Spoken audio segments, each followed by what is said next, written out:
This is the build-off bike that Paul built to beat my build-off bike. We got it right here, and we got Paul here. He's gonna tell us all about it and maybe explain why it should beat my bike.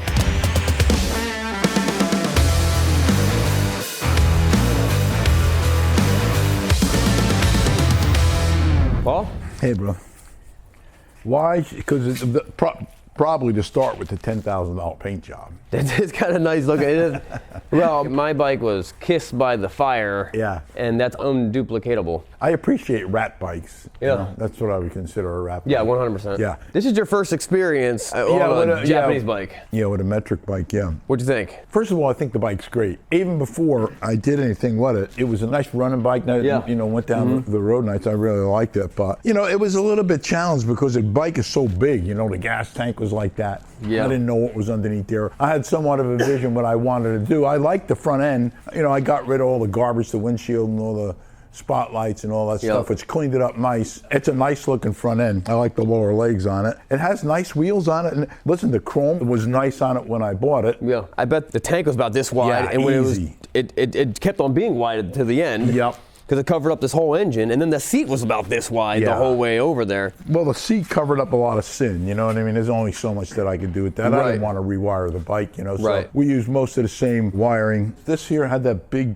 casting. We cut a lot of stuff off. Underneath that other gas tank, there was like bosses and brackets and casts, so we wind up cutting a lot of that stuff off. And even in the fender area over here, you know, you can see where I put a mount down here. I had to make a bracket here to weld it to, so it went up and down with the swing arm, you know? Oh, yeah. Which is kind of like the same principle as the bike that you Right, it's rode. a hidden soft tail. Yeah. Is the strut underneath the bike?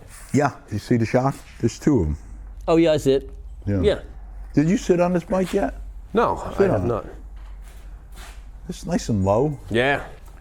right? That's a nice feel. Oh yeah, it's a comfortable bike. And then because it's a soft tail, Yeah, it's you gonna got good absorb the bumps suspension, really yeah. good. What's funny is, instead of bringing the bars up, you brought the seat down, which gets the same effect. Well, the stock bike would close to be like this. Now I'm sitting about 4 inches lower. Yeah, which I like that seating like that, you know? Yeah. And the bars are comfortable, you know, I really like those. Are traditional chopper bars too. Yeah. It's comfortable, it's a comfortable bike. I think you took this from a bike that can do maybe 250 miles to the tank to about 70 miles to the tank. Yeah, I only think that's like 2.5 gallons. But this Sportster tank is different than the one I have on my bike because it's longer. Right. You know what I'm saying? Now you decided to go with no front fender, kind of a bobber style. Yeah, yeah. I don't run front fenders on any of my bikes. Oh, really? No.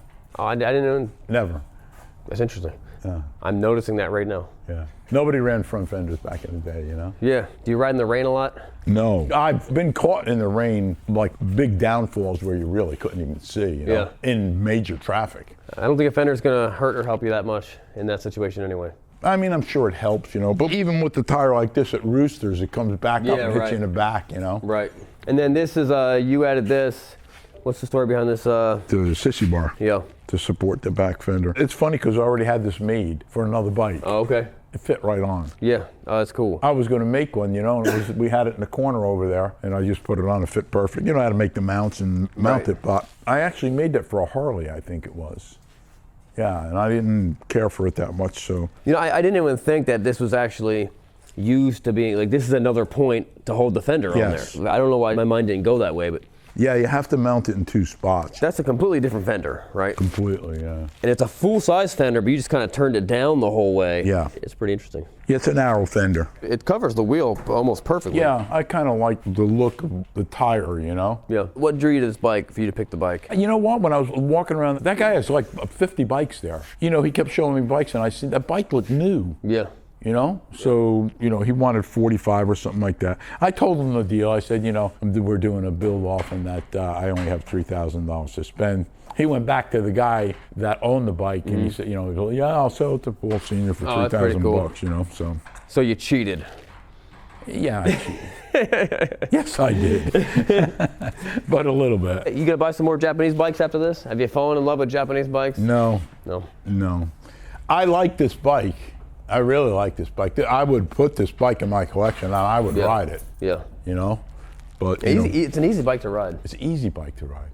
Yeah. This is the last year of the carbureted. If you got the next year newer, it would be fuel injected. It would be fuel injected, yeah. It would have been harder for you to get a gas tank. get a gas tank, that's but a you whole had to weld the different fuel thing. pump in there and nothing would work We right. did one for Harley, but it was a pain in the ass. It was the biggest pain in the ass of the bike, you know? Yeah, I bet. Super cool. I'm gonna take it for a spin, see how it runs.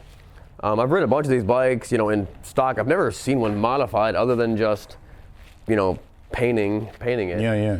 But I'm excited to see how it runs. All right, so before we do this test drive, I'm trying to be healthy these days.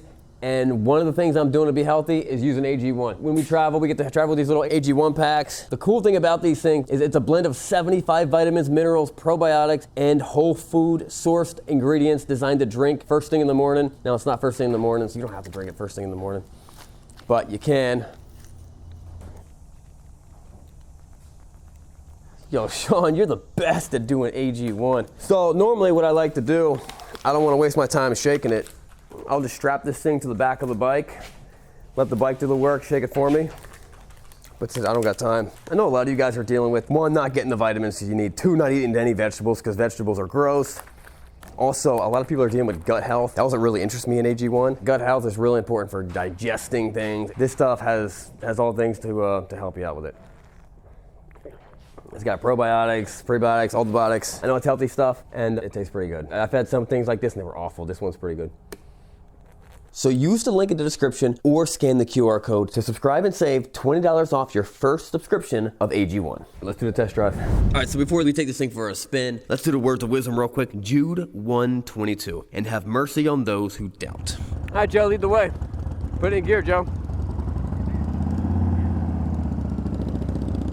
So this is the bike that Paul built for the Biker Build-Off. And if you're watching this video, well, you know, I'm not gonna tell you which one won. You gotta go watch the other video. But Paul over there is riding my bike, and I'm very proud of my bike. I think my bike looks really good, but I wanna see what Paul's ride's like. Because I spent about 200 miles riding mine. Now this is basically, in terms of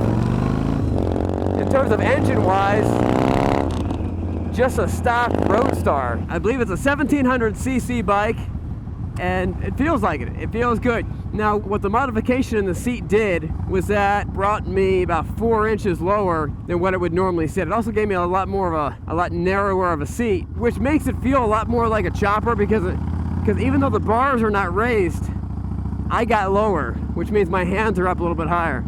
It feels pretty darn good. It feels pretty darn good. Yamaha makes a good bike. The Roadstar line has always been a really good bike. People always like them. But the best thing about them, it's a big motorcycle that you can get for almost nothing. The price tag was $4,500 when Paul bought it. I mean, he got it for a little bit cheaper than that. And you can find these things for $3,000. They're always like, I want a big bike, I want something cool, but I don't want to spend Harley money. Or I want to buy an older Harley, I want something, you know, they want to get a good deal on something, but something that looks cool and it's not small. It's really, really, really hard to go wrong with one of these 1700cc Roadstars. The Royal Star is nice. The Roadliner is nice. That gets you into the 1900cc bikes.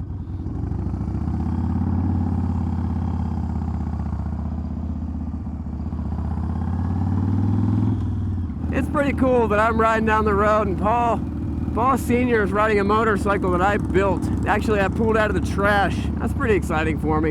And I'm riding a bike that he built. So the cool thing about this bike is it's not a bike that you normally saw people do customize. I've never seen anyone put a different tank on it or a different fender. It's always basic stuff, like let's do lights and real simple bolt-on parts. But what he tackled was taking custom bike fabricated parts, doing some fabrication, cutting the frame up, and making the bike work for him. And I think he did a really good job. You know, you're riding it and you almost feel like you're riding a Sportster with an engine size way bigger than any Sportster has ever been, because this is a Sportster style tank. The bars feel good. Probably not the bars that I would have picked, but you gotta admit that like the buckhorn style handlebars are very comfortable. It's not putting any stress on your wrists, and I do like them. Another cool thing about this, a lot of bikes don't come with that much chrome, and then all the chrome accessories are extra. The Roadstar came with a lot of chrome, like an impressive amount of chrome, and it's all good quality stuff too. You don't really see these things, unless they're sitting outside and just getting abused. You don't really see, you know, paint peeling off them or anything like that. Or the chrome peeling off is what I mean. In terms of power, I mean, it's a 1700cc V-twin made by Yamaha. It always has the power that you want. Great for cruising. So one, it's a great bike to ride.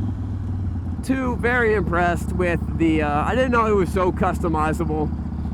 And I don't think Paul spent that much time and energy on it. I think one of the biggest difficulties he had was learning how to take the seat off. And it is kind of tough to do. The ignition's up here. They actually moved the ignition on it, which is, you know, really cleaned this up a bit. So it made, I look at the Roadstar a little bit differently now. And I think it's pretty cool. Now the negative for putting such a small tank on it, because normally the tank is ginormous, is you see all these things that you wouldn't normally see. And when Yamaha designed the bike, they didn't really intend for you to see all this stuff, so they didn't make it, like, you know, aesthetically good looking. Yamaha really does have a reputation for these motorcycles to last forever. Well, I even heard about a guy that had one that had 300,000 miles on it.